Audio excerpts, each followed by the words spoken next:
Flavie Flament, née le 2 juillet 1974 à Valognes, en Normandie, en France, est l'un des visages marquants de la télévision et de la radio française, aimée du public à travers des émissions telles que Exclusif, Télématin et On est fait pour s'entendre sur RTL. Fille d'un ancien footballeur et d'une travailleuse sociale de l'enfance, Flament a grandi dans une famille modeste mais aimante, son grand-père Roger Luce jouant un rôle majeur dans sa vie amoureuse. Sa carrière s'étend sur plus de 3 décennies, d'assistante de production à présentatrice populaire sur TF1, puis en tant qu'auteure et militante des droits de l'enfant.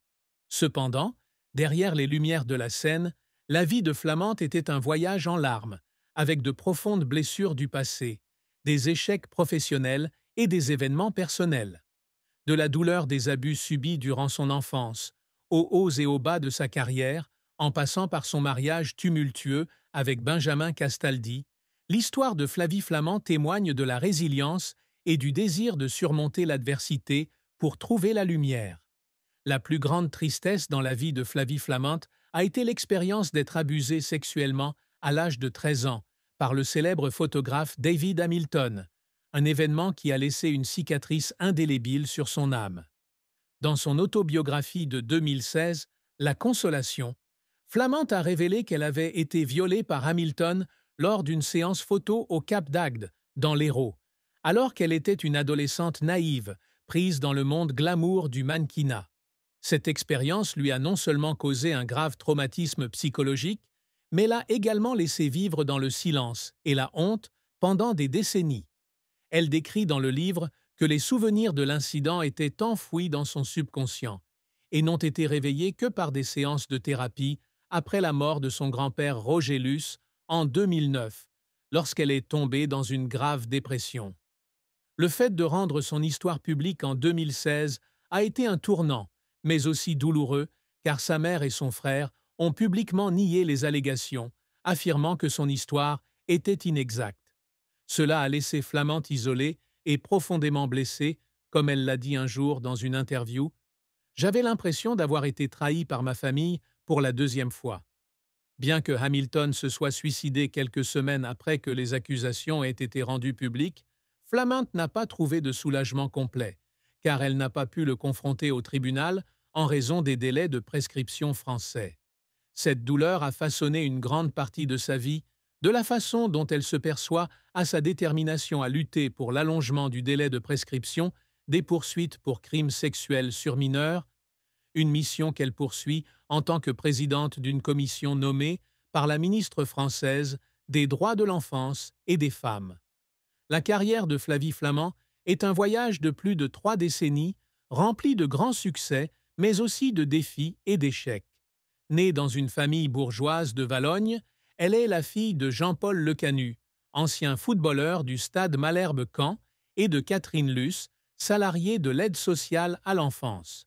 Dès son plus jeune âge, Flament rêve de devenir écrivain, inspiré par un professeur de lettres de l'école Saint-Lô d'Agneau. En 1988, à l'âge de 14 ans, elle est élue Miss OK lors d'une émission télévisée sur M6, marquant ainsi son premier pas dans le monde du spectacle. En 1989, elle débute sa carrière comme présentatrice de Boulevard des Clips sur M6 avec Laurent Boyer. Mais ce n'est qu'en 1993, après avoir épousé le réalisateur Bernard Flamand et adopté le nom de scène Flavie Flament, qu'elle entre officiellement dans le monde de la télévision comme assistante de production de Froufrou de Christine Bravo sur France 2. Une fin triste dans la vie de Flavie Flament fut le décès de son grand-père Roger Luce le 5 janvier 2009 à l'âge de 99 ans. Roger Luce, éleveur de chevaux en Normandie, était la personne la plus proche de Flament durant son enfance. Il n'était pas seulement son soutien émotionnel, mais aussi celui qui lui a inculqué l'amour de la nature, de la littérature et de la résilience. Flament disait un jour que les journées d'été passées à Port Bale avec lui étaient les moments les plus heureux, quand elle pouvait l'écouter raconter des histoires sur les chevaux et la vie simple.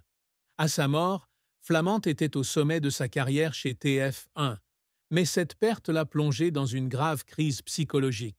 Elle est tombée en dépression, a souffert d'insomnie et a eu l'impression que une partie de mon cœur avait disparu à jamais. C'est cette période qui l'a conduite à suivre une thérapie où elle a commencé à affronter les souvenirs d'abus subis durant son enfance. Son décès n'a pas seulement été une triste fin, mais aussi un tournant, obligeant Flamand à revenir sur sa vie et à trouver un moyen de guérir de vieilles blessures. L'amour et le mariage de Flavie Flament sont une histoire de hauts et de bas, avec des moments de bonheur mêlés de douleur. En 1993, à l'âge de 19 ans, elle épouse à Port-Bail le réalisateur de télévision Bernard Flamand. De ce mariage naît son premier fils, Antoine, né en 1995, mais se termine par un divorce quelques années plus tard. Flamand a un jour confié que son premier mariage faisait partie de ses indiscrétions de jeunesse, et même si cela n'a pas duré, elle a toujours chéri Antoine comme le plus beau cadeau de sa vie. En 2000, Flamand rencontre Benjamin Castaldi, célèbre présentateur, sur le plateau de TF1. Les deux hommes tombèrent rapidement amoureux et leur histoire d'amour devint le centre de l'attention des médias. Ils se marient le 21 septembre 2002 et accueillent leur fils Enzo en février 2004. Dans leurs premières années, Flamand et Castaldi sont considérés comme le couple en or de la télévision française, apparaissant régulièrement ensemble dans des événements et des émissions comme les 40 couples stars qui font rêver les Français en 2006. Cependant, le mariage commence à s'effriter en 2006, lorsque Flamand découvre des différences irréconciliables. Elle a annoncé leur séparation en décembre 2006 et le divorce a été finalisé en 2008. La séparation a été largement médiatisée, avec des rumeurs d'infidélité et de conflits personnels. Flamand a admis un jour que cette période avait été la plus douloureuse de ma vie, non seulement à cause de la rupture, mais aussi à cause de la pression du public et des médias.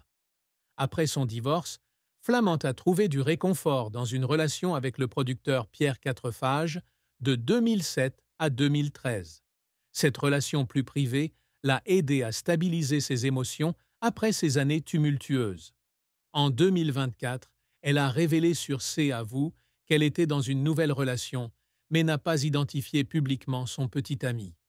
La plus grande tristesse amoureuse de Flamand n'était pas seulement la rupture de son mariage avec Castaldi, mais aussi le sentiment d'être blessé lorsque sa vie privée était exposée au public, ce qui l'a poussé à lutter pour protéger sa vie privée et son estime de soi. Une autre fin triste dans la vie de Flavie Flament fut sa décision de quitter TF1 le 30 novembre 2009, marquant la fin d'une période glorieuse de sa carrière. Après avoir animé près d'une décennie plus de 24 émissions sur TF1, de l'exclusif à l'ensemble. Les 500 choristes, Flamand a senti qu'il n'avait plus la confiance de la direction et a perdu son lien avec la chaîne. Elle a décrit la décision de partir comme une rupture avec un ex, douloureuse mais nécessaire. Cette période a coïncidé avec une crise personnelle suite au décès de son grand-père et à une dépression, qui lui a donné le sentiment d'avoir perdu l'éclat qu'elle avait autrefois. Son départ de TF1 a également entraîné une période d'incertitude, alors qu'elle peinait à trouver une nouvelle orientation à sa carrière. Malgré ses succès ultérieurs à la radio RTL et à Télématin, le souvenir de son départ de TF1 reste un douloureux rappel de la dureté de l'industrie des médias et de la pression du maintien d'une réputation. Les réalisations que Flavie Flament s'efforce toujours d'accomplir ne se limitent pas à la renommée ou aux récompenses, mais visent également à laisser un héritage culturel et social durable. Depuis le début de sa carrière, elle a pour objectif de devenir une animatrice qui non seulement divertit, mais inspire également et connecte le public aux valeurs humaines.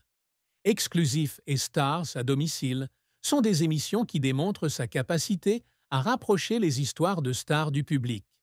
Présenter Télématin à partir de 2024 est une étape importante, car elle devient un visage familier pour des millions de téléspectateurs français chaque matin, perpétuant l'héritage de William Lémergie. Flaminte aspirait également à laisser sa marque à travers la littérature et l'activisme social. La Consolation n'est pas seulement un livre, mais aussi un appel à un changement juridique qui prolongerait le délai de prescription pour poursuivre les crimes sexuels contre les enfants. Son travail auprès de la commission de la ministre des Droits de l'Enfant et des Femmes a contribué à sensibiliser au problème de la maltraitance des enfants en France. Des livres comme Les Chardons et Le regard des autres témoignent de son talent littéraire, tandis que Lulu la mouette est son cadeau aux enfants, transmettant des messages de confiance en soi et de bienveillance. Un autre accomplissement que Flamande s'efforce toujours d'atteindre est de devenir une mère dévouée. Elle est fière de voir son fils aîné, Antoine, grandir et poursuivre ses propres rêves, et son plus jeune fils, Enzo, devenir un adolescent intelligent et émotif. Malgré son emploi du temps chargé, elle trouve toujours du temps pour ses enfants, qu'il s'agisse d'emmener Enzo à